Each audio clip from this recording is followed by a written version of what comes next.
We're going to finish off now. I did an interview earlier with Andy Holt, the owner of Accrington Stanley. League Two champions. League Two champions, Joe.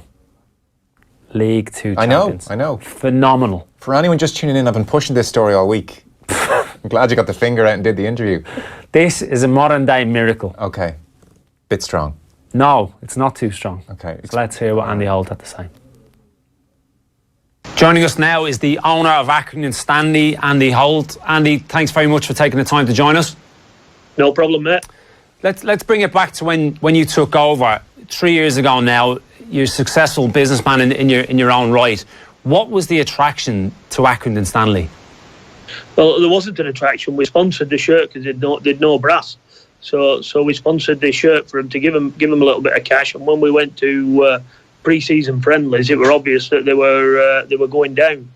So it were a case of either help them or don't help them and let them go.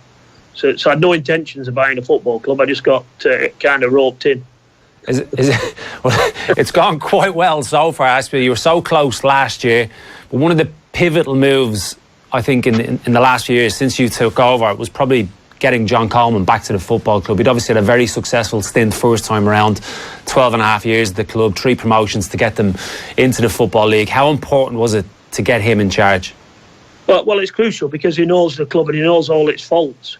So he's the disadvantage of the club, not having training grounds and not having best facilities, he's used to dealing with because he's done it for 17-year-old old.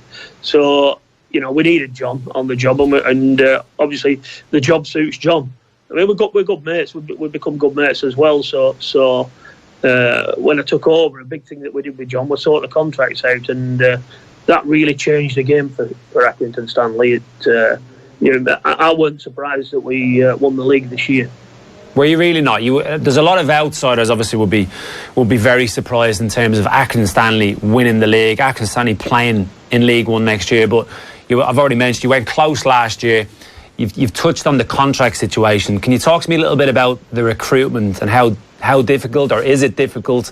Because traditionally it's been year-to-year contracts, hasn't it? Which is quite the norm in League Two, it has to be said. But you're looking a little bit more secure of kind of nurturing and holding on to your assets a little bit more now, aren't you? Well, I've related it to snakes and ladders. So if you had a good season, you lost all your players end of every season.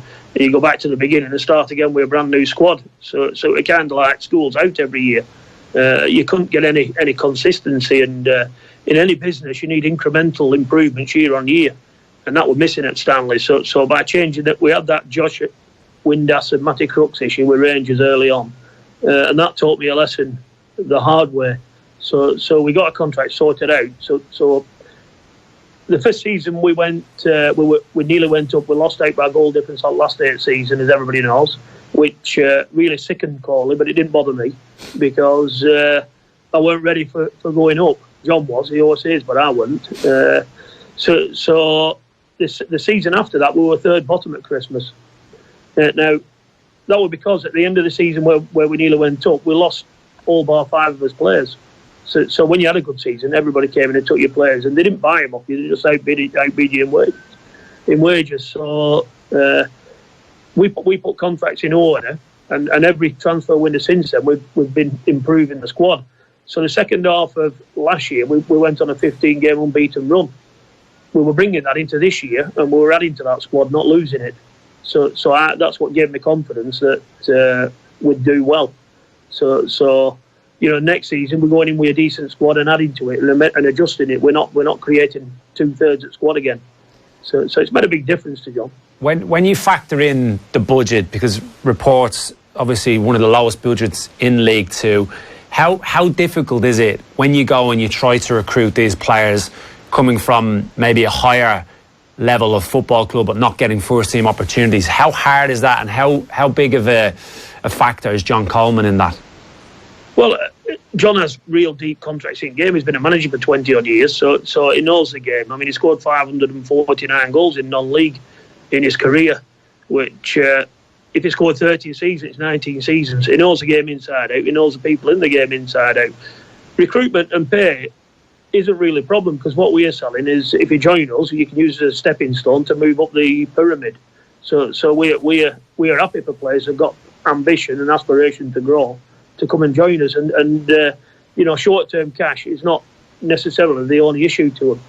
So you've got a lot of kids that are sat in the Premier League academies that are going nowhere. We took Jimmy Dunn from Burnley on loan last season, and he gets his Republic of Ireland call-up because he's being seen. In Burnley under-23s, he's never going to be seen. So tell us a little bit about Jimmy, because he's a player that's obviously in Ireland. We keep a close tabs on all of our young players playing in England, and my personal preference for them, having played the game and used the loan system, is that they do go out and play football, like clubs like yourself, where they do get that opportunity. Tell us a little bit about how he's done this season. Well, it's been great. I mean, to Jimmy, it's been like a new lease of life to him. He's sat in an academy where, and he's not happy in the academy. And he's gone out. He wants to play professional football. He wants to be out there in the real rough end of it. He's a tough lad, tough Irish lad, I might add. And he got out to Burnley, and he's made himself a champion of League Two. And as he says to me, he might never ever be a champion or get a winner's medal ever again in his life, and it means so much to him. So we'd want to keep him if at all possible and give him a season in League One, because he's grafted and he's really done well. But they generally do. We took Callum Johnson from Middlesbrough as a kid, and he's still a kid that didn't get a look in, and he's absolutely flying now. He's on contract with us now. We took him out of the loan system. So it's a great opportunity at Stanley because we're not filled with megastars. It's a great opportunity for lads to get a go. Is that something you try to utilise in terms of your local neighbours, the likes of Blackburn, Burnley, trying to build up those relationships and build that trust so you can take some of their prodigious young talents and help them along their development? Well, that's what we want to do. It's not always easy. They have their own ideas and we have our own ideas. I mean, for me, we take players from all over. We've had them from Crystal Palace, we've had them from Middlesbrough, we're on Sunderland, all over the country. So it's not necessarily a local thing. We just look for lads that are hungry, that really want to make it and call it. I mean, we have the crack as well. We have a great time. So all those lads on buses, buses bouncing up and down motorway, and it makes a big difference when you haven't got a lot of money if you're having fun. Yeah, absolutely. And it's a real enjoyable environment, and that's what we create. That's what Coley creates. He's not a bad singer in Coley, believe it or not. What's his tune of preference? Oh, he knows every song in the world. So I think he knows song lyrics more than he knows football, to be fair. So we have a great crack with them, and they thrive. And now we've got that atmosphere, and you're only looking at 3 or 4 editions a year. The core is strong. If you bring 16 new players in every year, it takes them 6 months to get to know each other and get the crack going. Because they're all wary and wondering, and am I getting inside and all the rest of it. So and that's what Coley does. I mean, if he's singing about players on bus, he always sings first about the players that aren't getting the game. So he's a great man manager. I would have known, Andy, about Accrington Stanley from my time playing at MK Dons in League Two, and the first time we would have played against them going back, I think it was 2007. It was one of the, I think it was the second year Stanley were in the Football League after John got them promoted, and the first thing that struck me about his team then was they have a serious amount of steel and fight and spirit in them. There's a real togetherness, but he gives them the licence to play football, and I think we've seen that again this year with his team. We play some great football. I mean, we won league with 6 points clear at top of the league with a game to go. We play some fabulous football. We don't play hoofball, kicking it long all the time. We play some really good football. We put a new pitch down that's helped at home. We've managed to get more games on, and pitch surface is decent. So that helps our style of play. It doesn't help some style of play. The ball never touches grass. But it helps our style of play. And, we haven't lost in 2018 at home.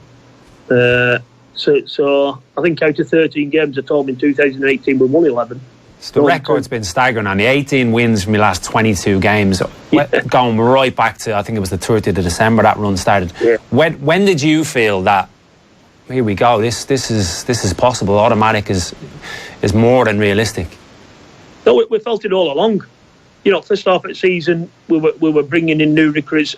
It's like a slowly evolving team. And by Christmas, it evolved into a smashing team, and we felt we weren't scared of anybody. I mean, the second half run, the 22 games we played since Christmas, Had we played like that all season, we'd have finished on 117 points. We blew them away, these lads. And people are criticising our budget, but I can assure you, it's second lowest in league. And we've made a profit this year. So we won trophy, made a profit, and on second lowest budget in year in league. So we felt it all on. We felt it from day one. I mean, I'm always saying to Corley, we're both competitive. You want to see us on boss playing cards and whatever.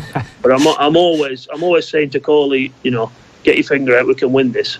And he says to me, I know we can. He said it's And as seasons evolved, the pressure rose on me because I know you don't get that many chances to win a title, and I just wanted to win it. You've got to take the opportunities as they come, and lads took them. We have a great time, and we don't mind. It's a bit old-fashioned, at end of game if they're not playing Tuesday. If they want to have a couple of beers with fans, they can. So we created a great atmosphere around after the game. We have winners hour. It's £1 a pint, which you will never hear about in Ireland, in Dublin. I think it was €7 last time. I'm guessing you won't be bringing them here for pre-season then, no? No, not at all. Not at all. We got a few matches lined up at home because obviously we get the income from it and we need it. We'll go into League One probably with lowest budget rather than second lowest budget. But you know what? I think we'll do all right. I'm not concerned at all. You've got to remember we beat Burnley. Sorry about that. You're right, Sorry pal. about that. That's okay. Can you see? Yeah, got you, pal. No problems. Yeah, talk to me about the area. So there's something in the air, obviously, up in Lancashire because yourselves winning the league, Burnley drastically overachieving, Blackburn we probably would have anticipated being in and around automatic promotion in League One, and even a further afield, Wigan, the Manchester clubs. It's been a really good year, isn't it? Preston and Virgin playoffs as well in Championship on one of the lowest budgets in that league. It has been a good year, and I think a lot of it's coincidence, but I do think a lot of it's attitude. And Burnley don't pay big wages. I think they're the lowest wage payer in Premiership, and you can get away with that as long as you don't have too many superstars. If you're paying superstars massive wages, the rest of them get a bit annoyed. So that are doing the real graft behind it. So you try to not let wages get too out of control, and you can keep an easy piece. Then they're all saying, but I come from a council house, and we beat anybody because none of us had anything, so it didn't matter. We just want to go and have a go at them, and that's what it's like at Stanley. We want to go and have a go at every game. So I'm confident next year. I'm not going into it worried. Speaking of superstars and next year, they might perceive themselves as superstar, but they certainly haven't covered themselves in glory. Is it hard to believe that Accrington and Stanley are going to be playing against Sunderland next year in League One? Well, it is. It is hard to believe. I mean, it's incredible. It's incredible. It's massive for us because we've got a safety valve now before we go out to EFL, so it allows us to plan financially as well. If you're in League Two, you're only one bad run away from going out at league and losing all your income. But playing Sunderland, we might be playing Bolton or Barnsley or Birmingham or some clubs that are enormous. I mean, we played Coventry this year and beat them home and away, and they are FA Cup winners.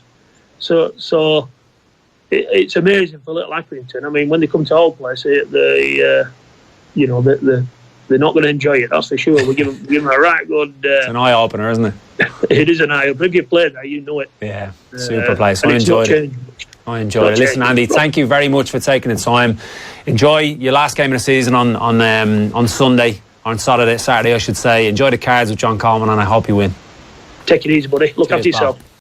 Hey, hope you enjoyed that latest offering from Off the Ball. If you want to subscribe, and you should, check out just up here. All our latest stuff is just down here. Generally, knock yourself out.